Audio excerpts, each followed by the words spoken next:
Hello दोस्तों, कैसे हैं आप सब। मैं आपका दोस्त पीयूष श्रीवास्तव हाजिर हूं दोबारा आपके सामने एक बिल्कुल नई वीडियो लेके। दोस्तों, मैं आपसे एक बात ज़रूर कहना चाहूँगा कि मैं तहे दिल से आपका बहुत शुक्रगुजार हूँ कि आपने मेरी वीडियो को इतना पसंद किया और उसे इतना सराहा। ये आप ही हैं जिनकी वजह से मैं नई वीडियो बनाने के लिए इतना उत्सुक रहता हूँ। मेरे कई सारे स्टूडेंट्स ने मुझे बोला कि सर आप वोकैबलरी पे भी वीडियो बनाते रहिए और साथ में हमें ग्रामर का भी ज्ञान देते रहिए। तो उसी क्रम में आज मैं लेसन 11 वोकैबलरी लेके आया हूँ। उम्मीद है कि जैसे पिछली वीडियो आपने मेरी पसंद करी वैसे ये भी वीडियो आप पसंद करेंगे। दोस्तों, यकीन मानिए कि मुझे आपसे जुड़ने में जितना आनंद अपने जीवन काल में आया है उतना किसी भी चीज़ को करने में नहीं आया। हमारी यही कामना है कि हमारा और आपका रिश्ता ये सदैव इसी तरह से बना रहे और मैं आपकी सेवा में तत्पर लगा रहूं। दोस्तों, आगे बढ़ूं वोकैबलरी के सेशन को लेके मैं 10 नए वर्ड लेके आज आया हूं। उम्मीद है कि ये 10 नए वर्ड आपके जीवन में भी आपको ज्ञान प्रदान करेंगे और आपको आगे बढ़ने में मदद करेंगे। इससे पहले कि मैं आगे बढ़ूं, आपको पता है कि मैं क्या कहने वाला हूं। मैं ये कहने वाला हूं कि YouTube पे मुझे पीयूष सर इंग्लिश क्लासेस के नाम से और टेलीग्राम पे t.me/piyushsr के नाम पे प्लीज़ फॉलो करिए, लाइक सब्सक्राइब शेयर करिए, बेल आइकन दबाइए और मेरी वीडियोस का आनंद लेते रहिए। आप ज़रूर सोच रहे होंगे कि आज आप पीयूष सर ने मेरा हाल नहीं पूछा। तो मैं बस आपसे पूछने ही जा रहा था कि आप सब, उम्मीद करता हूँ, बहुत अच्छे होंगे, बहुत स्वस्थ होंगे और बहुत जीवन में हंस रहे होंगे, जीवन का बहुत मस्ती से आनंद ले रहे होंगे। क्योंकि मैं हमेशा ये कामना करता हूँ कि जो भी मेरा वीडियो देख रहा है वो हमेशा अपने जीवन में स्वस्थ रहे। तो जो दोस्तों, इसी क्रम में अब हम आगे बढ़ें तो हम कई सारे वर्ड आज लेके आए हैं आपके सामने। तो सबसे पहला वर्ड जो मैं लेके आया हूं उसे मैं कहता हूं प्यूराइल। अब देखिए, कोई भी वर्ड जैसे प्यूराइल है, अगर उसको आप यूज करेंगे तो आपको ये पता होना चाहिए कि वो कौन सा पार्ट ऑफ स्पीच है। जैसे प्यूराइल जो है वो है एडजेक्टिव। तो एडजेक्टिव वर्ड को हम हमेशा नाउन से पहले इस्तेमाल करते हैं। तो इससे पहले कि मैं इसका एग्जाम्पल आपको बताऊं, पहले तो इसकी मीनिंग ही बता देता हूं। प्यूराइल का मतलब होता है चाइल्डिशली सिली एंड इमेच्योर, जो बचकानी बातें करता हो या जो बच्चों जैसा बिहेव करता हो या बहुत ही अजीब तरीके से व्यवहार करता हो, बचकानी बातें, इमेच्योर, परिपक्वता वाली नहीं, अपरिपक्वता वाली बातें करता हो। तो जो भी ऐसा हो आपके सामने, आप सिर्फ उससे ये कह दीजिए कि व्हाट अ प्यूरिल बिहेवियर या अ प्यूरिल बिहेवियर। बिहेवियर क्या है? नाउन है, और किसी भी नाउन से पहले आप एडजेक्टिव को लगा सकते हैं। तो उम्मीद है कि आपको प्यूराइल वर्ड क्लियर हुआ होगा और इसका यूज भी क्लियर हुआ होगा। वर्ड तो जानना ही जानना है दोस्तों, मेरे विद्यार्थियों, लेकिन उसका यूज भी जानना है। यानी प्यूराइल एडजेक्टिव है और एडजेक्टिव को हम नाउन से पहले लगाएंगे। ठीक, समझ में आ गया? चलिए, दूसरा वर्ड है इटिनेरेंट। इटिनेरेंट भी एडजेक्टिव है। इटिनेरेंट आप कोई ऐसे व्यक्ति को कह सकते हैं, आपके जान पहचान में होंगे भी बहुत सारे लोग जो ट्रैवलिंग बहुत करते हैं, एक जगह से दूसरी जगह जाते हैं, तो उनसे आप इटिनेरेंट कह सकते हैं कि यार तुम बहुत इटिनेरेंट हो। तो इटिनेरेंट का मतलब a person travelling from one place to another. उसका एग्जाम्पल देख सकते हैं, एन इटिनेरेंट फैमिली। तो इटिनेरेंट फैमिली का मतलब कि ये फैमिली एक जगह से दूसरी का बहुत जाती है, ट्रैवलिंग बहुत करती है। तो उम्मीद है आपको समझ में आया होगा। तीसरा वर्ड है फरागो। फरागो नाउन है। तो नाउन है तो सब्जेक्ट में की तरह इस्तेमाल भी कर सकते हैं, ऑब्जेक्ट की तरह भी इस्तेमाल कर सकते हैं। ठीक, तो इसका मतलब क्या होता है? इसका मतलब होता है कंफ्यूज्ड मिक्सचर।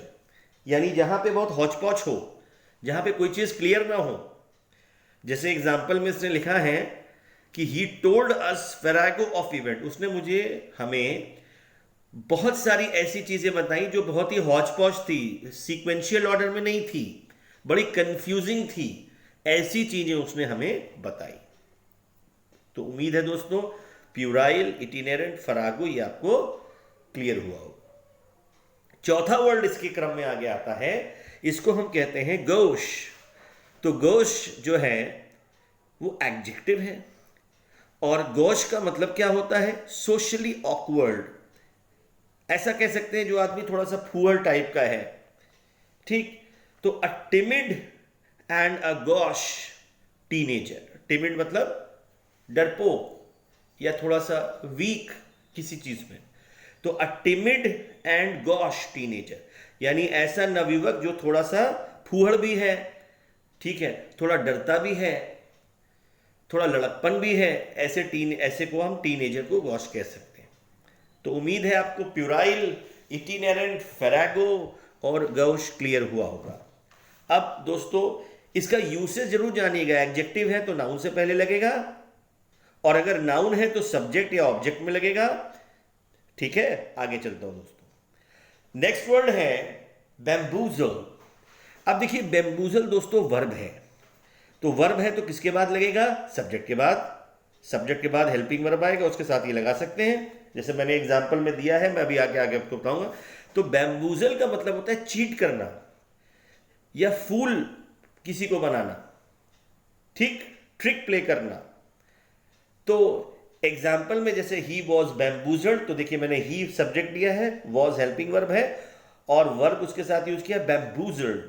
तो he was bamboozled into telling them his address, यानी अपना एड्रेस को बताने में वो थोड़ी चालाकी कर रहा था, ठीक, मतलब चालाकी करना, चीट कर रहा था, सही एड्रेस नहीं बता रहा था, उनको फूल कर रहा था, बेवकूफ बना रहा था। दोस्तों नेक्स्ट जो वर्ड है वो है निनकॉम्पूप।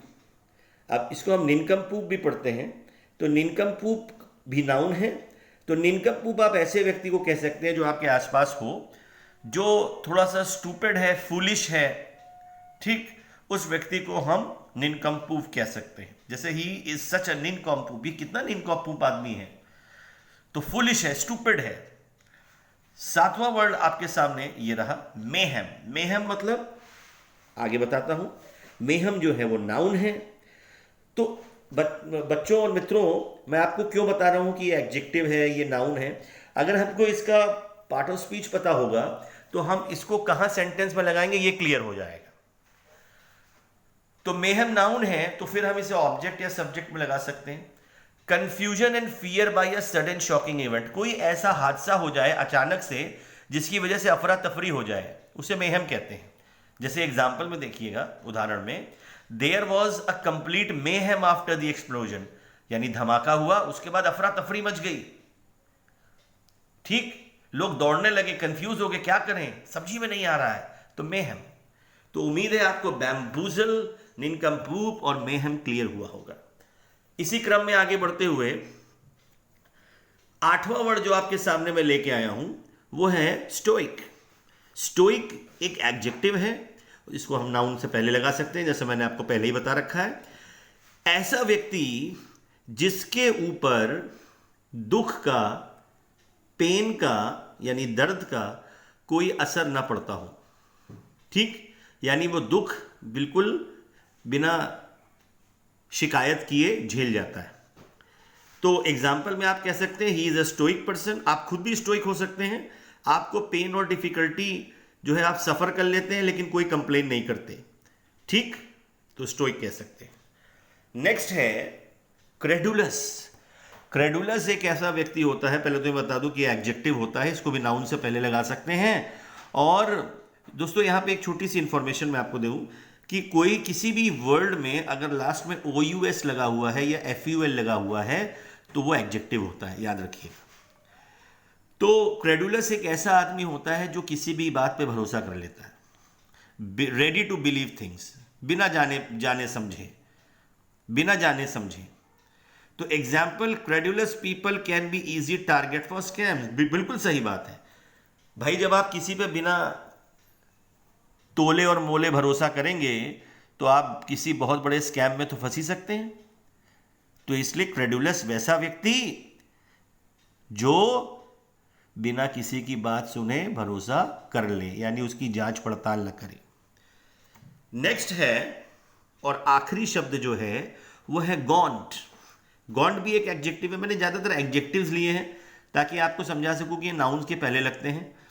तो गॉन्ट जो है वो है एक ऐसा आदमी जो बहुत ज़्यादा कमज़ोर हो गया है किसी बीमारी के चलते, किसी इलनेस के चलते, या फिर भूखमरी से भी। तो gaunt very thin because of hunger and illness.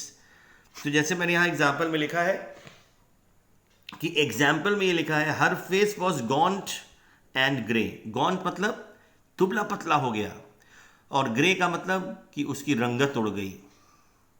तो उम्मीद है दोस्तों आपको आज के ये 10 वर्ड क्लियर हुए होंगे। आप इनको ज़रूर अपने डेली कॉन्वर्सेशन में इस्तेमाल करेंगे, इस वोकैबलरी का बार बार इस्तेमाल करेंगे। अगर आप इस वोकैबलरी का बार बार इस्तेमाल करेंगे तो ये क्या होगा, ये स्पेशल से कॉमन बन जाएगी। जैसे बहुत सारे वर्ड आपके जीवन में बहुत सारे कॉमन वर्ड होंगे, जैसे स्लीप है, ठीक है, या फिर ईट है, ये एक कॉमन वर्ड है।